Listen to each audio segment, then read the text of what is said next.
My name's Curtis Pankow, and I'm here to talk about my research project titled Exploring Flourishing Among Canadian Football League Players. I was supported in this research by my supervisor at the University of Alberta, Dr. Nick Holt, and I received a MyTax Accelerate Fellowship for this project as well.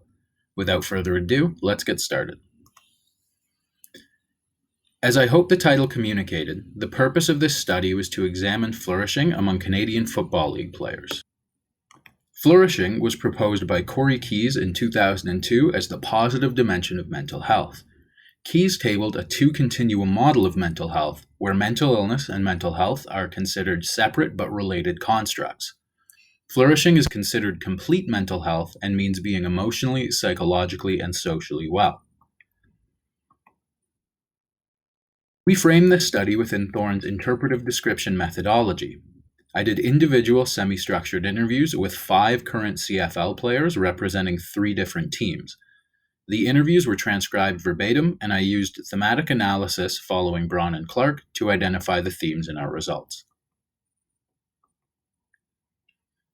Our results are organized around varying levels of social ecology. This begins with the individual at the center and moves outward based on how directly the theme impacted the players we spoke with.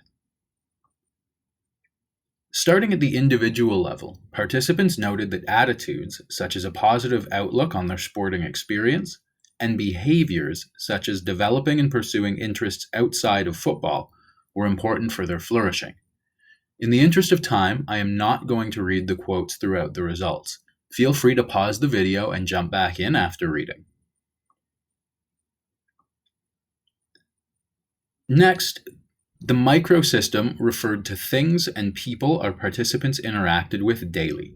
The players discussed 2 main microsystem features that impacted their flourishing. These were contextual and relational factors. Contextual factors included living accommodations and access to transportation. For players we spoke to who had spent time on the practice roster in the CFL, they noted that it was great that accommodations were provided by the team in that situation. However, participants often felt that these accommodations were done with the team's financial interests in mind, as opposed to player benefit. Players felt that some essentials were overlooked in order to save the team money. Relational factors at the microsystem level included players' relationships with coaches and teammates in the immediate football setting, but also their ability to maintain positive relationships with family, friends, and significant others who typically did not live in the same city as the players we spoke with.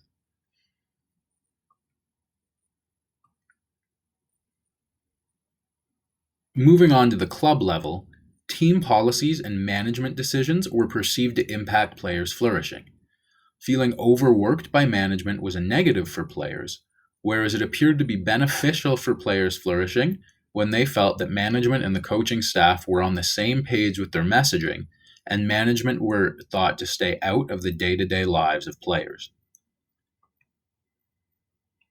Finally, moving most distally to the league level, it seemed important to players that they receive time off.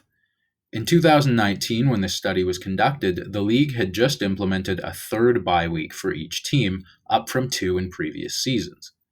Players said this had a major positive impact on both their physical and mental health.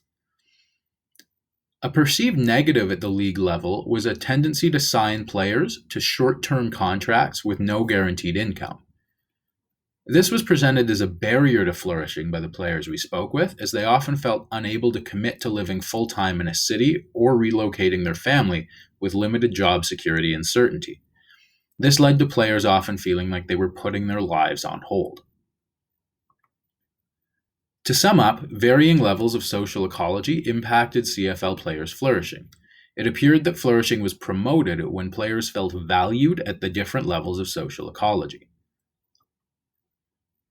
In terms of next steps, it would be great to see a longitudinal study of flourishing over the course of a professional sports season.